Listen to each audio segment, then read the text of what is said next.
অতঃপর জানাই দরুদ ও সালাম বর্ষিত হোক মুহাম্মদুর রাসূলুল্লাহ সাল্লাল্লাহু আলাইহি সাল্লামের প্রতি। আল্লাহুম্মা সাল্লি আলাই আল্লাহুম্মা বারিক আলা। আমি পবিত্র কোরআনের দ্বিতীয় সূরার 2-3টা আয়াত তেলাওয়াত করেছি আপনাদের সামনে, যেটা কোরআনের মধ্যে সবচাইতে বড় সূরা।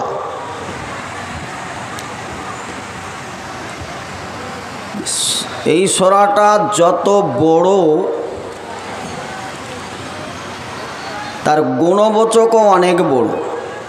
ভূমিকা যেটার বলতে বলতে অনেক কিছু আনতে গিয়ে ভূমিকাই লম্বা হয়েছে, সে তো কোরআনের ভূমিকায় এই সূরা বাকারা নিয়ে আসা হয়েছে। তো বাকারা মানে হচ্ছে গাভী, গরু। কোরআনের একটা শেষ সূরা যেটা দেখেন, সেই সূরাটার নাম নাস। কুল আউযু বিরাব্বিন নাস, মালিকিন নাস, ইলাহিন নাস, মানে সবটা মানুষ দিয়ে শেষ করা হয়েছে। আর যে কোরআনের প্রথম যেটা শুরু হয়েছে সেটা আল্লাহর প্রশংসা দিয়ে, আলহামদুলিল্লাহি রাব্বিল আলামিন আর রহমানির রহিম মালিক ইয়াউমিদ্দিন। তাহলে শুরু হয়েছে প্রশংসা দিয়ে। তো কোরআন এটা মানব কল্যাণের জন্যে, এর বহু নামও আল্লাহ রাব্বুল আলামিন নিজে বলেছেন। কোরআনকে শেফাও বলা হয়েছে, ওষুধ, এবং মুমিনদের জন্য এটা হৃদয় রোগের ওষুধ। কোরআন পড়লে পারে রহমত বর্ষিত হয়, বরকত হয়। তার বাস্তব প্রমাণ আমরা 2 দিন আগে দেখেছি। একটা রিক্সা চালক, ভ্যান চালক, সেও সাহারি ও ইফতারিতে ভালো খাদ্য খাবার খেয়েছে। যেহেতু কোরআন রমজান মাসে আল্লাহ রাব্বুল আলামিন অবতীর্ণ করেছেন, কোরআন কেন্দ্রিক মানুষের মান সম্মান ইজ্জতও বেড়েছিল। একই বাসে একই ট্রেনে, ধরুন একটা অমুসলিম ভাই, সেও পাশে বসে আছে, সে হয়তো ধূমপান করে, কিন্তু তার নেশা লাগলেও সে ধূমপান করেনি। কেন? যে পাশে যে বসে আছে ভাই হয়তো বা রোজদার, সে রোজা রেখেছে, এই সম্মান দেওয়া হয়েছে। এর একটা সম্মানিত মাস আমাদের কাছ থেকে বিদায় হয়েছে, যেই মাসটার অনেক গুরুত্ব ও বর্ণনা করা হয়েছে। সেই মাসেই কোরআন অবতীর্ণ করা হয়েছিল।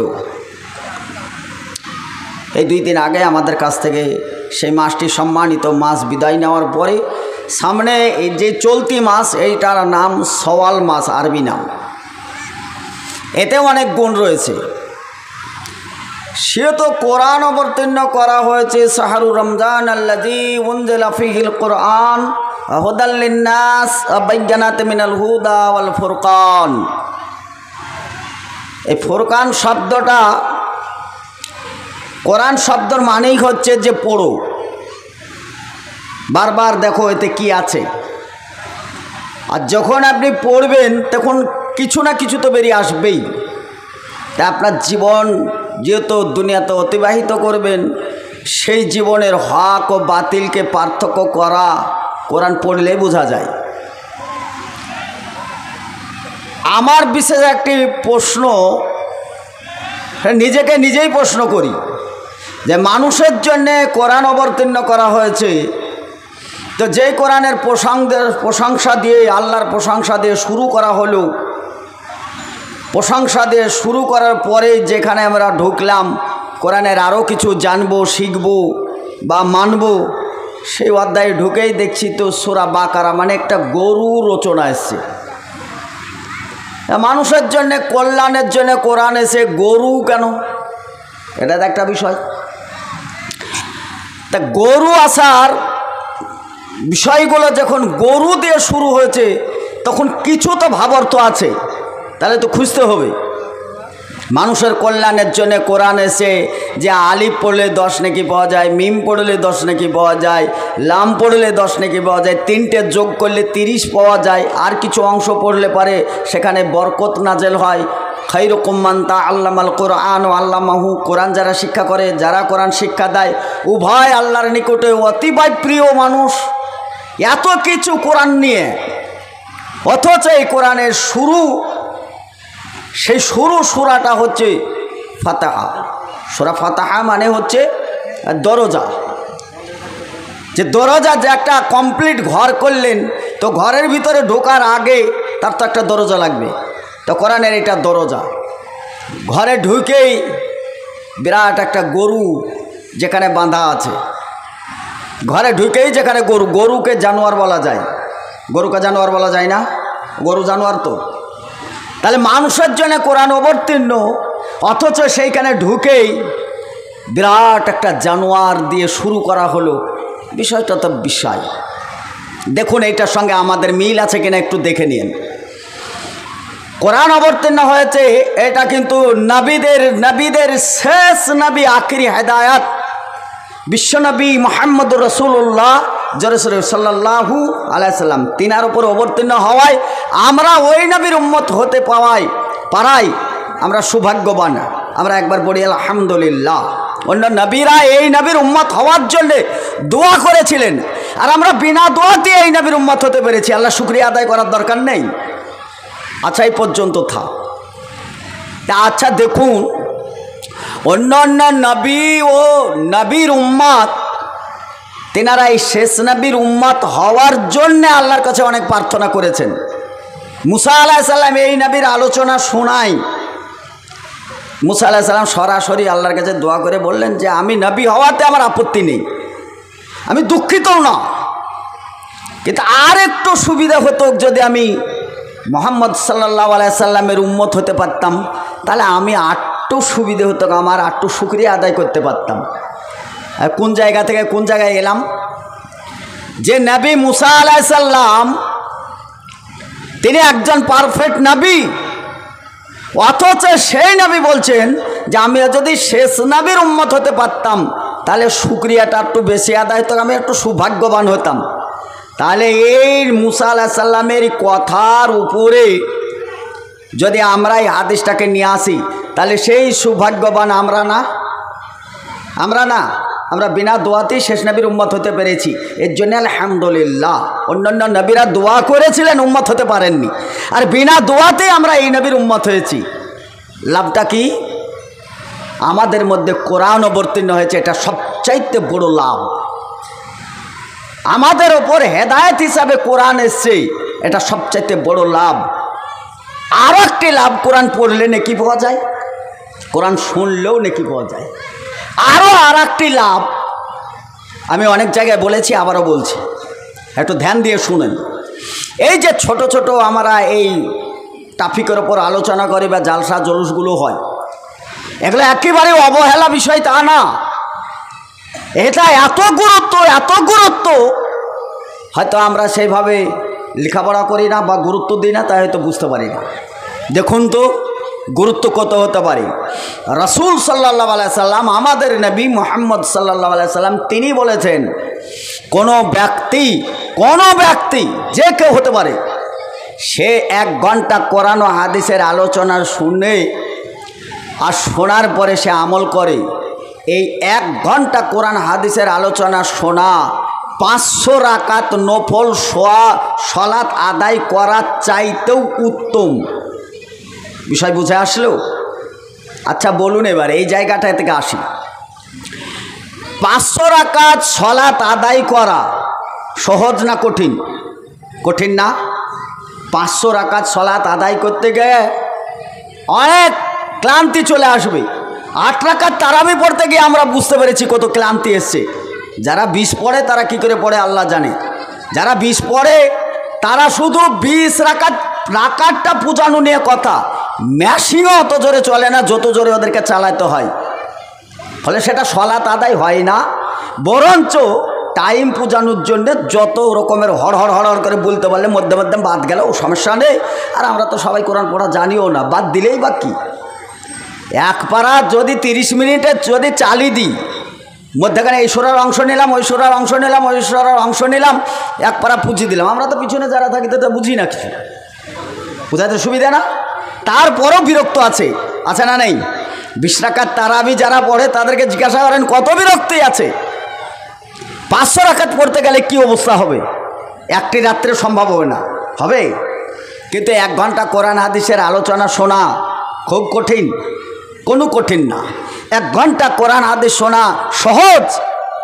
অথচ 500 রাকাত সলাত আদায় করা নফল সলাতের চাইতেও এই 1 ঘন্টা কোরআন হাদিস শোনা আল্লাহ রাব্বুল আলামিনের কাছে অতীব প্রিয় সলাতের চাইতেও গুরুত্ব। তাই এটা বড় দামি মজলিস।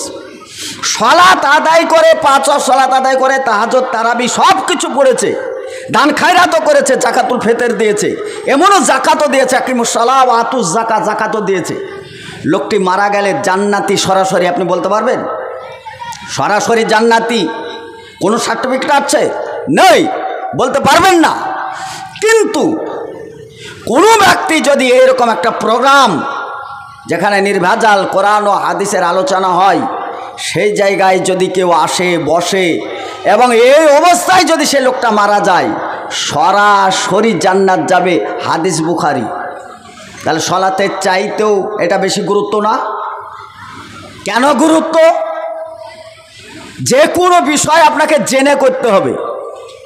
রাসূল সাল্লাল্লাহু আলাইহি সাল্লাম মসজিদে বসে রয়েছেন, এমন সময় একজন সাহাবী এসে সলাত আদায় করলেন, আল্লাহু আকবার, তিনি সলাত আদায় করলেন। আল্লাহ রসুল তাকে দেখলেন সলাত আদায় করতে। সে আসার পরেই সাহাবী এসে আল্লাহ রসুলকে সালাম দিলেন, আসসালামু আলাইকুম। আল্লাহ রসুল সালামটা দেখলেন, দেখার পরে বললেন, এ বাবু তুমি কি সলাত আদায় করলে? তা জি হ্যাঁ, সলাত আদায় করলাম। রাসূল সাল্লাল্লাহু আলাইহি সাল্লাম বললেন, ইরজে, যাও, ফাসাল্লি, তুমি সলাত আদায় করো। তা আমি সলাত আদায় করলাম, দেখার পরে আমাকে পুনরায় ফিরিয়ে দিলেন, মানে আমি আমার মন মতন সলাত আদায় করেছি, যেটা হাদিস কোরআন মতন হয়নি। এর জন্য আল্লাহ রসুল তাকে বললেন, আবার তুমি সলাতকে ঘোরাও, দোহরাও। আবারও সে সলাত আদায় করছেন। এবার তো সরাসরি একজন দেখছেন, তাহলে আমাকে সলাত আরও ছিমছাম করে ভালো করে পড়তে হবে, তাই না? তিনি আরও সলাত আদায় করলেন, আল্লাহ রসুলকে সালাম দিলেন, তিনি আবারও ঘুরিয়ে দিলেন। পরপর 3 বার দেওয়ার পরে ওই সাহাবীটা বলছেন, ইয়া রাসূলুল্লাহ আল্লিমনি, আমাকে শিখান, যেহেতু আমি এর চাইতে ভালো সলাত আর জানি না। রাসূল সাল্লাল্লাহু আলাইহি সাল্লাম বললেন, সাল্লু কামা রাআইতুমুনি উসাল্লি, সলাত আমাকে যেমন করে আদায় করতে দেখছো বা দেখেছো অনুরূপভাবে সলাত আদায় করবে। তোমার মন মতন সলাত আদায় করলে সলাত হবে না। সলাত যত মিষ্টি মধুর যে স্বর্গ পাওয়া যায়, এই সলাত কিন্তু খুব কঠিন জিনিস। আল্লাহ রসুল সাল্লাল্লাহু আলাইহি সাল্লাম বললেন, পৃথিবীতে যত নোংরা মানুষ দেখা যায়, পৃথিবীতে যত নোংরা চোর দেখা যায়, এর মধ্যে সবচাইতে নিকৃষ্ট নোংরা চোর হচ্ছে সলাত চোর। প্রশ্ন হয় না? সাহাবীবর্গরা ছিলেন আপনাদের মতন আমাদের মতনই পরিবেশে বসে। তিনি বললেন, কাইফা ইয়াসরিকু মিনাস সালাত, মাল ধন টাকা পয়সা সোনা দানা এগুলো চুরি করা হয়, এগুলো তো অবশ্যই হয়। এখানে একটা মোটরসাইকেল রেখেছে, চুরি করে নিয়ে চলে গেছে, এটা তো চুরি হয়। 4 চাকা চুরি করা হয়, বাড়ির গহনা সোনা দানা এগুলো চুরি করা হয়। কাইফা ইয়াসরিকু মিনাস সালাত, সাহাবীরা বললেন, সলাত চুরি, এ আবার কী করে চুরি করা হয়? আল্লাহ রসুল সাল্লাল্লাহু আলাইহি সাল্লাম বললেন, অবশ্যই হয়। তাহলে কেমন করে?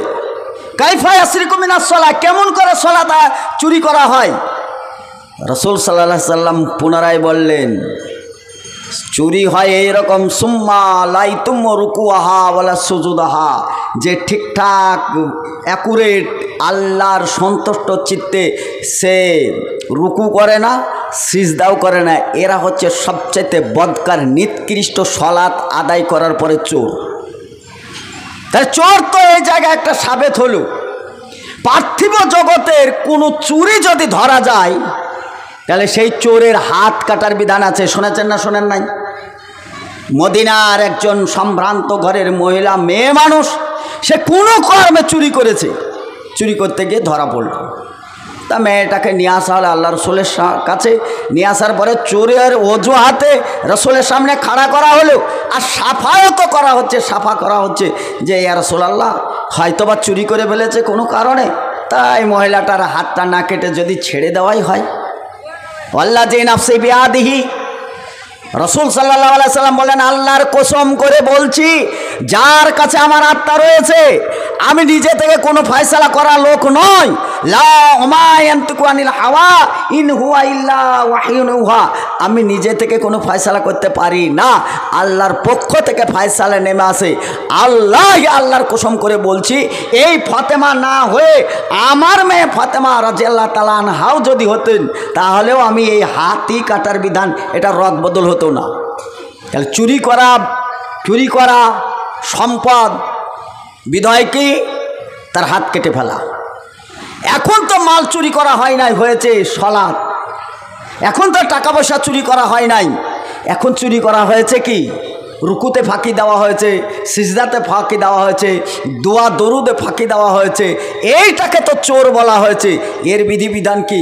আল্লাহ রসুল সাল্লাল্লাহু আলাইহি সাল্লাম বললেন, যদি মাল ম্যাটেরিয়ালস চুরি করে তাহলে তার হাত কেটে দাও, আর যে সলাত আদায় করা ভান করে সলাত আদায় করে, সলাত চুরি করে, তার গর্দান উড়িয়ে দাও। সে সলাতে চোর, অতএব মাল ম্যাটেরিয়ালস চুরি করলে তার হাত কাটার বিধান, আর সলাত চুরি করলে পারে তার গর্দান কেটে দেওয়া বিধান। আর যে সলাত আদায় করে না তার বিধান কি?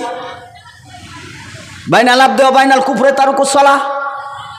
যে ব্যক্তি সলাত আদায় করে সে মুসলিম, আর যে ব্যক্তি সলাত আদায় করে না সে অমুসলিম, কাফের, চণ্ডীদাস। তা আমাদের ঘরে এরকম চণ্ডীদাস নেই, আমাদের ঘরে এরকম কাফের নেই। কাফের হলো যেই সূরা বাকারার কথা শুরু করেছি, এই সূরা বাকারার একটা অংশে এসছে যে খবরদার তোমরা যারা সালাত আদায়কারী, যারা আল্লাহর প্রতি বিশ্বাস রেখেছো, যে আল্লাহর নৈকট্য লাভের বিশ্বাসে তারাবি তাহাজ্জুদ ও আনুষঙ্গিক সালাত আদায় করেছো। ফরজ তো করে, ফরজের পরেই তারাবি হয় না? আল্লাহর উপর বিশ্বাস ও আকীদার বিশ্বাস, এইভাবে সালাত আদায় করেছো। খবরদার যারা সালাত আদায় করেছো সেই ব্যক্তির নামে মুমিন দেওয়া হয়েছে। পবিত্র কোরআনে একটা সূরার নামও মুমিনুন এসছে। তাহলে একজন মুমিন, তাহলে মুমিন পেলাম।